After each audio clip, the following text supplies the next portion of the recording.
Ben Whittaker is back, but only because Smith and Morrell was cancelled, as well as a few other good fights this weekend. Collins versus Lorente rematch, all of that good stuff coming up here today on the preview show.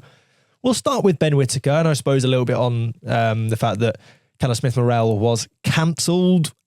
How are we first feeling about the cancellation, and then Whittaker and his new opponent? Yeah, I was really disappointed. I was really looking forward to that fight. It was what I thought it was going to be one of the better fights we'd see in the UK this year, and Callum Smith, it would have been nice to see him back, but yeah, real shame that fight is off.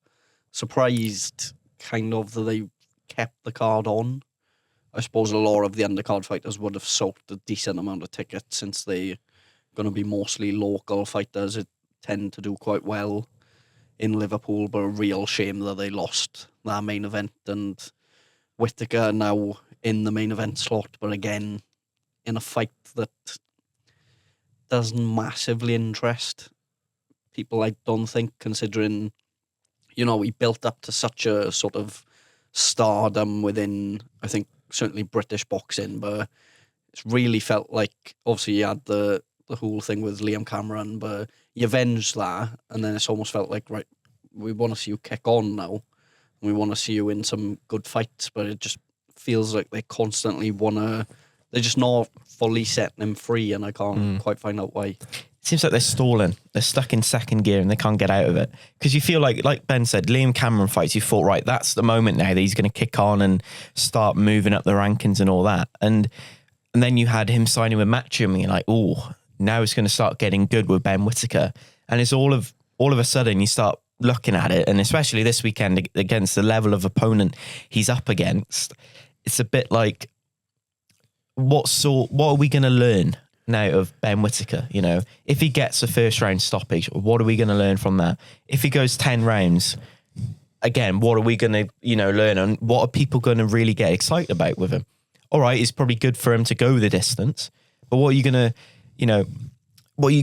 you can't build someone up continuously and constantly and give him the big talking to, and he's in fights that you go, he wins easily. You can't, like I said, you can't build excitement, and I feel like that's what they're struggling with, but there's probably something on the horizon with him going over to America, fighting over there, and hopefully that happens this year, because it seems like, I honestly thought his next fight would have been in America, not in Liverpool this weekend. I think he's going to be on the undercard of Boots and that's Zayas, yeah. But I thought he would have been. I think sooner, to be fair, I think that was the plan for him for this month, because I think Boots was meant to be, or was it Virgil Ortiz fight maybe or something? It was meant to be another fight happening in America sooner, which I think he was meant to be on, but they had to change plans for him to be in Liverpool, and then obviously with what has happened with the main event, they've had to then put him to. He's a big star. He's a big star and all, but it's getting to the point now where you're frustrated because you're like, come on, like I just want to see him in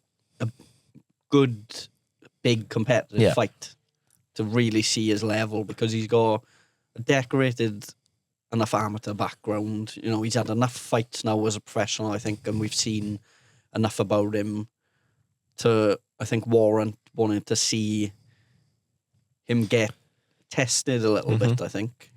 Obviously that first fight with Liam Cameron kind of seen him tested that night, but I also think it wasn't really a great version of Ben Whittaker, and probably a Ben Whittaker that wasn't in the right mind frame. But now, since he switched camps and looked really good that night against Liam Cameron, I was there that night, and comfortable stoppage victory in the end, really righted the wrongs of that night in Saudi Arabia. But since then, it just doesn't seem like seems to be no rush to want to kick him on. Yeah, and I mean, it's been 5 months since the Gavazi fight, and I thought it'd been longer than that, actually. And it feels like, and he had 2 fights last year, so I suppose maybe you'd like to see him maybe get out a little bit earlier this year if it was going to be a setting up fight like this as opposed to a big one. But I suppose I'm happy enough to see him out now if, like you say, a bigger fight comes next. And I think part of the frustration for us and for boxing fans is that there are some really great domestic fights out there. When you look at that division, Willie Hutchinson, Zach Parker, Louis Edmondson, Lyndon Arthur that's happening. There's lots of interesting fights in and around that weight. that we're just not seeing yet. But, Gavazi was that WBC silver title, so it puts him in a really good position to maybe fight down the line for Dimitri Bivol's WBC if they can maneuver that somehow. But the question there is, how is Gavazi in that position? Because you look at the level that he came up against that night, and you're thinking, hang on a minute. Yeah, it's about what Matchroom are trying to do is set him up so that keeps the kind of superstar status he's got, but gets himself into a good position. But I think if you don't keep the momentum up, then you'll lose that. I understand why they're getting him out in the States. I think that's a great idea, but we just need a bit better and a bit more often. I just want to see more opportunities for him more than anything else. Like, you look at the list of the other domestic light heavyweights in Britain, near enough all of them in probably the top 10, 15 have been in some sort of decent fight within the last 12 months at least. Or have got decent enough fights coming up. And it's just like, see, he's a big name, a big enough star, and I think we were expecting big things from him, but it just feels like we're constantly waiting for him to get our opportunity. I'm just worried slightly that you're going to get to that point where you leave it too late. He steps up against someone in a sort of tough 50-50 fight, loses, and then it's a real scramble then to try and make anything of his career before he hangs the gloves up, and you get to a point where people a few years down the line are going, they just left it too late for him. And I just think it's a time where now, obviously he's got this fight on the weekend, but I think he more than likely gets through this fight relatively comfortably again. But the next one, I think, even out in America, it needs to be some sort of competitive or, a decent level opponent. Because if he goes out, it's all well and good sticking him out in America to get eyes on him. But then if he just goes out there and gets another first round stoppage against someone that hardly anyone's heard of, you're just near enough in the same place that you were, 2 years ago. Yeah, I think that first Liam Cameron fight very much has been a spanner in the works and has kind of messed up and the plan. And then obviously the rematch, first fight under Andy Lee, looked spectacularly impressive in that one. The fight against Gavazi, albeit the opponent level wasn't great, but he looked impressive, and there was a first fight under Matchroom, and there's all this hype and this momentum, and like we've kind of alluded to, it kind of just fell off a little bit. I agree. Hopefully we get a big fight for him, but I hope. I mean, Brian, his opponent, what is it? Brian Nahuel Suarez. Everyone's talking about that Lyndon Arthur fight a few years back. That was a good fight. Don't get me wrong, but Lyndon Arthur is now though. But also he inevitably lost that fight. So, I don't think Whittaker's going to get drawn into a fight like that. I think he is probably tough and awkward and maybe ask a few questions, but like you say, it's a fight you expect him to get through, and there's only so long as boxing fans you can take that before you start to go, now, hang on now. What are we doing here? Let's start to see him against someone, of a decent level. And I've said it before on the podcast many times, I really like Ben Whittaker. There's a lot of criticism of him about his style and his character and all of this. I really like him. I think he's great fun, but you've got to start moving him on at some point. 100%. And the undercard for this one is, I mean, it's a great undercard if you're from Liverpool. I think there's a lot of local talent on there. Maybe not quite as much as we've obviously seen with when Queensbury have come to town, but Peter McGrail coming in there. Is that off the back of the Shabazz Massoud loss? Yeah, am I right in saying? Yeah. So a little bit of a comeback fight for him. Molly McCann, Ashley Johnson. Molly McCann. That'd be a good one to watch. I think that would be an entertaining fight. Comes the fight, Ashley. Building herself back up. And then Leo Atang, frustratingly again against TBA. I think he's another one that's shown the levels, shown the first round knockouts that you need to start having a plan of how you're developing him rather than just developing him. Find the right kind of opponents that ask the right kind of questions as opposed to just kind of whatever you can get in on 3-4 days notice. What's he at now? Was he 5-0, 5 knockouts. And how many of them are in the first round? All bar one, I think. All bar one, yeah. Yeah. Again, that the only worrying thing for me there is, I know there's a lot of hype around Leo Atang, but you see that it's hard to sort of gauge where he's at the moment. Like, again, hang on, he beat someone that had a winning record last time, right? Though, in Dan Gardner. So yeah, but that's how you market him. That was what, double his age and some spare and some change. Yeah. But same when it was the same age as him and Moses Atama. Atama. I think it's another one that definitely needs to jump up in opponent now after this one. Or even just an opponent that's announced from the start, and there's a plan of what that opponent is going to test of him, because I think he's top level. Like, he is good. He's a really good prospect. It's got to be a 10 round after this, isn't it? Oh, I don't know, because I mean, he's done no more than 3 rounds. You got to try and get someone to at least give him some rounds first. And maybe this weekend they're able to do that. But I think he's a top prospect, and we've seen. To be fair, we've seen some of those matchroom prospects handled really, really well over the last sort of year or year and a half. You know, you'd talk Vizioli, TMA Ayton, Taylor Bevan. They've all been handled well and built up well. Georgie Liddard, great example. So I suppose you have to give them the faith. Adam Macca as another one, you know, that they'll do it. But I'd like to see it a little bit earlier, because he does look good. You want to see more of him as well, especially when... That's the thing with prospects. You love them getting early stoppages and all, because that's excitement. But as it goes on and on, you're going, actually, we want to see a bit more of them. And it's all about now the matchmakers finding them an opponent that perhaps takes him the full distance or takes him beyond 3 rounds, because it's mental to think that, you know, we're talking here about Leo Atang potentially fighting in 10 rounders without going past the 3rd round. And you want him in, you know, find someone's out there that can take him the distance. It's just finding that one person, and at the moment it's proving tricky. Yeah, and if the first fight is anything to go by, a fight that should hopefully deliver in some form this weekend in Lorente Collins, Nathaniel Collins, Cristobal Lorente number 2. The rematch, obviously the first fight was a draw for the WBC silver, I want to say it was. European as well. Yeah, it could have been, but it was a great fight nonetheless. I think you were just catching up on it beforehand, Ben, and it was a fight of the year contender when it happened. And Nathaniel Collins has had another chance now off the back of a draw. You know, impressive wins over Lee McGregor, Zach Miller. This is his time, and I think a fight that you'd hope and maybe expect he can get through, but it won't be an easy night. No, definitely not.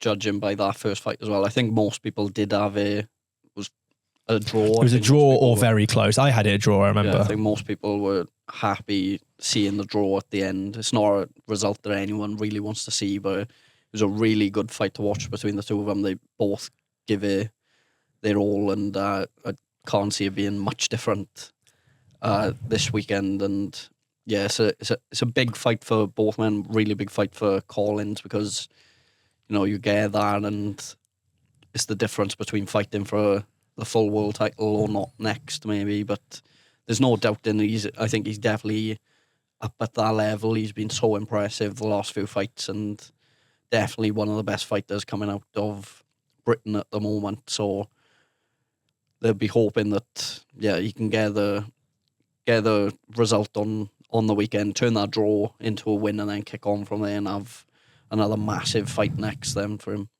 Yeah, it's a tough division, mind, to break into. Well, Nick Ball at the top as well. Well, Nick Ball lost to Figueroa. You've got Espinoza, Shushu Carrington, and Angelo Leo, I think, are your champions. Some really good names. Or even a domestic clash against someone like Nick Ball would be a great fight for the fans. Even. Yeah, there's lots of great stuff in and around that weight. Collins, Nick Ball would be a brilliant. You know, let's not get carried away. This is going to be a tough fight. It's a 50-50 again, you would presume, on paper. And probably will be the fight to watch of the weekend, I'd imagine, for fight fans. Yeah. Certainly in terms of entertainment value. The weekend. It's on Friday night as well, so even better. Yeah. Even better. Get it over and done with early. And the undercard on that one as well. There's a few talented sort of local fighters as well. Ashton Brown, Sam Gillies. It should be a good fight. But for us here in Wales, Royston Barney Smith, Conor McIntosh is one we've got an eye on. Yep. Obviously, Morgan picked up his Welsh title the other weekend. Is Conor looking to add another title to the family? Yeah, it's probably like, it's over to you now. You know, I've done it already. Over to you now. And listen, Conor McIntosh, he had a great performance last time out. What was it? A British title eliminator against Nathaniel Collins. Yeah, Nathan Howes, even not Nathaniel Collins. Christ, don't worry. He just fought the main event. Yeah. No, but he looked phenomenal in that. And obviously, he's been over to the Cayman Islands, got the rounds under his belt. And I remember talking to him for a piece I did for the Boxing News, and he said about the heat and all, and doing 12 rounds over there is completely different to over here. And yeah, it's good that he's got this opportunity. Royce and Barney Smith so far has showed a great level, a great sort of, he's a great fighter and all that, but yeah, he could come unstuck against Konzo this weekend. But who was his last fight, Barney Smith? Quartermain, 10 round. Danny Quartermain. I remember thinking that might be a slightly more was difficult. Was that the undercard of, people like to pay 25 quid to watch that as well, mind. Well, only one of us three did, and it wasn't me and it wasn't Ben. But I remember that thinking that might be a slightly closer fight than it was in the end. I think he walked away with that one a bit more than I expected. He is a talented fighter, and he's had a silly amount of fights for his age. He's only young. He seems to have been, fighting a lot and regularly, and that momentum is, it's good for you. Mm-hmm. I'd probably say it's fair to say that Conor's the highest level opponent he will have faced. 100%. So, that's another step up there and title on the line. But yeah, it'll be an interesting fight to watch. But I think Royce and Barney Smith, you'd probably have to say goes in as a favourite. And for Conor McIntosh now as well, this sort of, coming from the small hall, and he's got that eliminator. How many times we've seen it with one other fighter in Wales, Joshua John. He had a British title eliminator last summer and he still hasn't got it. It was only in September McIntosh fought Howells, and now he's got that British title fight. So that could be the sort of the making, if he wins this on Saturday night for a Welsh fighter, it's huge. I feel like if you ask him now, or if you drop him a message, he'll probably say, this is my world title fight.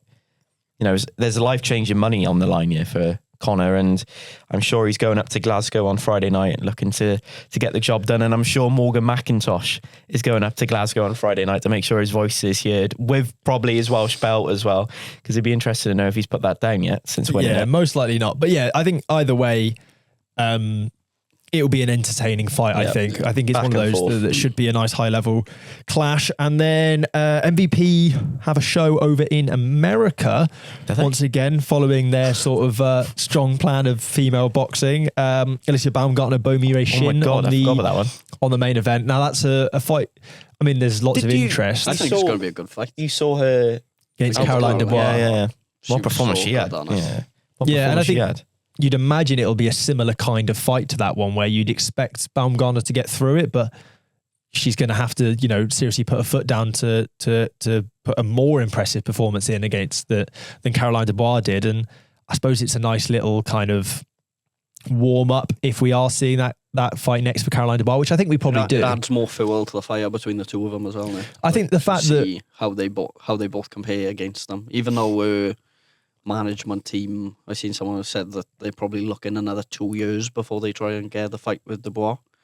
Has she got that much? I just don't think so.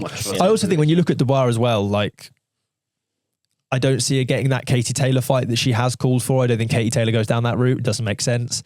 Amanda Serrano, I don't think goes down that route. Doesn't make sense.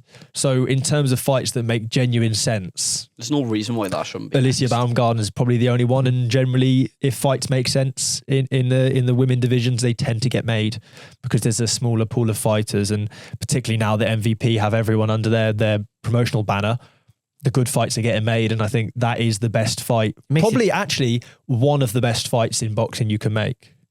It's a really, really interesting fight. It should be easy to make as well. They're both under MVP now. There's no reason, I think, barring obviously Baumgartner gets through this fight on the weekend, that should be next, I think. They're both at a level now where it makes sense. I think it's a big enough fight to make. They've both been back and forth and at it on social media. I think the build-up will be really good, and I don't see why there's no reason why, if she gets the win this weekend, that shouldn't be next. It's good that the consistency as well with MVP. The sort of, what was it, 2 weeks ago now, they were in Olympia, that incredible card. Phenomenal performance by Caroline Dubois. Probably she's flying over there this weekend to America. So who knows? I think at the moment, women's boxing is in such a great place. Yeah. Especially with the fact of Katie Taylor coming back and having her last fight over in hopefully Croke Park in Dublin in the coming months, and, an MVP sort of stuff over in the States, now in the UK as well. If you're a female boxer at this moment in time, you're probably thinking, oh my God, the amount of opportunities that I could have in the next 2 years and the money that's probably going to be on offer is incredible. Yeah, we talked about this because on paper, a promotional company having such a monopoly over the market, you would imagine would be a bad thing. You know, there's not that competition to make the best fights, but it seems that the MVP, for whatever reason, have found this niche that women's fights weren't getting. You know, they're getting put at best. You know, the best fights in the divisions were getting put as co-mains, and they went, no, this ain't right. Let's put these as the main events. And I'm glad that we're not seeing, you know, the equivalent like we did with Katie Taylor, Amanda Serrano on the undercard of Jake Paul, Mike Tyson. I think that's a farce in itself. And they, you know, they did that themselves. But now we're seeing, you know, them getting their own platform, Sky Sports here in the UK, and we get to see the best fights in the divisions very, very regularly. Sky Sports have gone from having nothing to MVP and Zuffer now. Yeah. You know, the up and coming ones. Yeah. You know, one of those, the sort of clown show of boxing, and then MVP as well. Shout out Dana. I think I'm sure he's listening. Absolutely, yeah. I think, absolutely. The fact that they're on Sky Sports is only a great thing. And if you're, you know, we've spoken about these fights for a great number of years, and obviously we were down with Lauren's fight the other week in Cardiff. If you're a boxing fan and you are, for whatever reason, negating the women's fights, you feel you don't have an interest in them, you're doing yourself a disservice, because they're pretty much always entertaining. They're pretty much always high level, and you know, those 10-2s do them the world of good in terms of entertainment. Yeah, they're always the 10-2s. I think especially I know that there are some female fighters that want to go for the 3-minute rounds, and if they're more than happy to do that, there's no reason why they shouldn't or can't do it. But the 10 2-minute rounds, because it's just action packed from the first bell to the last, and because they've got that shorter time to work, it's just always ends up being a really entertaining fight to watch. But yeah, in terms of what MVP are doing, and like you said, I think female fighters at the moment will be more than happy seeing all the opportunities that they are going to get now in the coming months and coming years with MVP, and they've done a really good job of marketing these female fights, and hopefully they continue to keep pushing out the best fights that can be made, especially if they get all of them under the MVP banner. Hopefully we do still continue to see the best fights, and I think a fight like Dubous and Baumgardner, if they can get that on in a few months' time, that just shows that, the level of female boxing and how much of an improvement MVP are helping to make in terms of that side of the sport as well.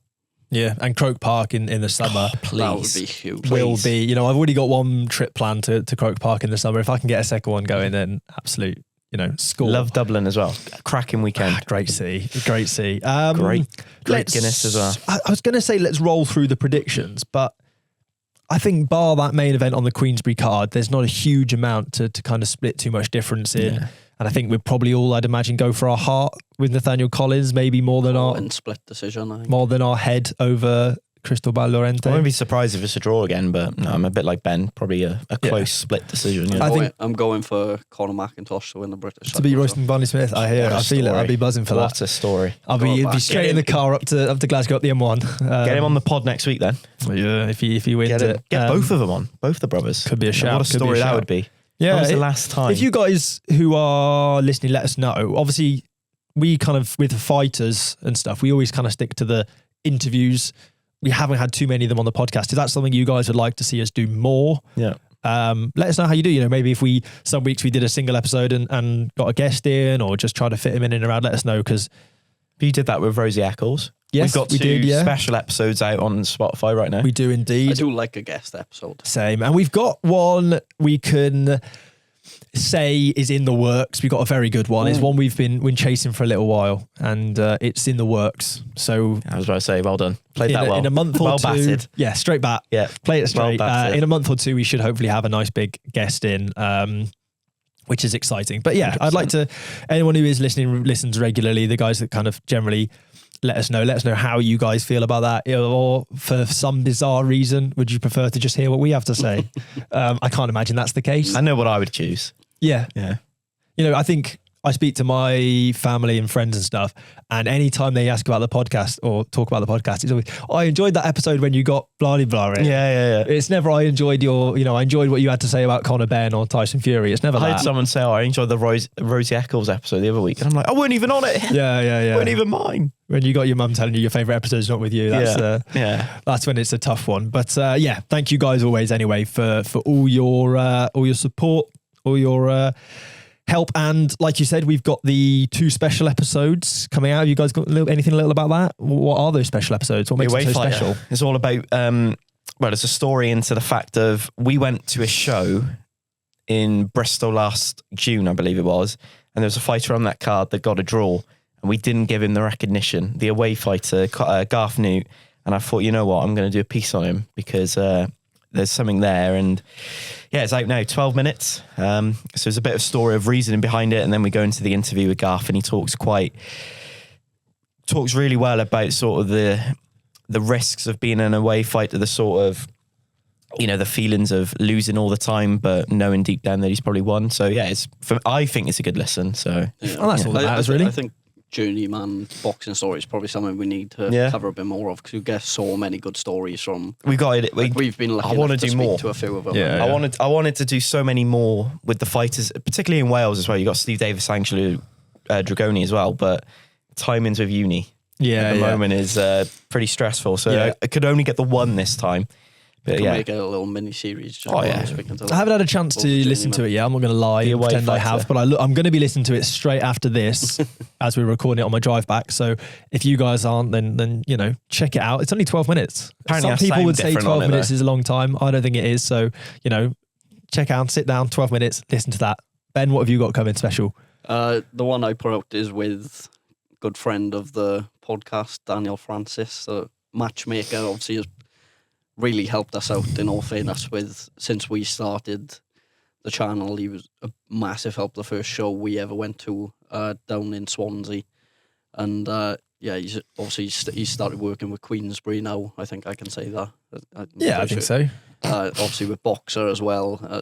Helped put the card together for the Lauren Price fight that we went to the other week. And he's in all fairness to him, as much as we like to have a laugh and a joke, he does a brilliant job when it comes to Welsh boxing, and has been one of the main driving factors behind why boxing in the country, I think, has done so well, especially on the small hall scene, and 100%. Since we've been covering it. So yeah, just to speak to him a bit about how fights get made, and just a little bit about being a matchmaker, and also hear a bit as well from some of the fighters that are involved in that card, and just how much it means, really. Like, especially with fighters from Wales, we've obviously covered it a lot and spoken about it a lot, but it's so hard for fighters to build themselves up from a small hall to get big opportunities, like being on Boxer shows, getting British title fights. It often takes a lot of hard work and sacrifice for fighters from Wales, and to just see the sort of path that they've got to take, and the people who were involved, not just people like Dan, but all the other volunteers and coaches and everything else that play a massive part in their careers as well. It's been really good. Sounds very good. Unsung heroes, both of them are. Yeah, sounds very good. This is the point where you guys ask me what I've got coming out. So Sam, what have you got coming up on the channel? Oh, go on, I'll talk about it. Well, I wasn't going to, but thank you for asking. No worries. Documentary come out with young amateur boxer Owen Harris Allan, Commonwealth medalist, probably the favourite for gold in his division this summer in Glasgow. Really talented fighter, but it's a journey of kind of his life and some of the things he's come through to get to where he is today. It's called Battling, so it'll be on the channel, probably be on one of the cards up at the top of the YouTube video, or if you're on Spotify, jump on over and check it out. It's been a bit of a passion project, taken a long time, but it's out. We're happy. It's going to be really good as well. Yeah, we've all got exciting things coming out. It's a good time, and it's a good handy time because not the best weekend of fights this weekend. No. A little bit of a weekend off maybe of some of the excitement, but there's plenty of big stuff coming up. So if you guys like the sound of all of that, check out all of those things or some of those things that we've just mentioned. Thank you all, as always, for tuning in, and we'll see you all next week. Punches chance.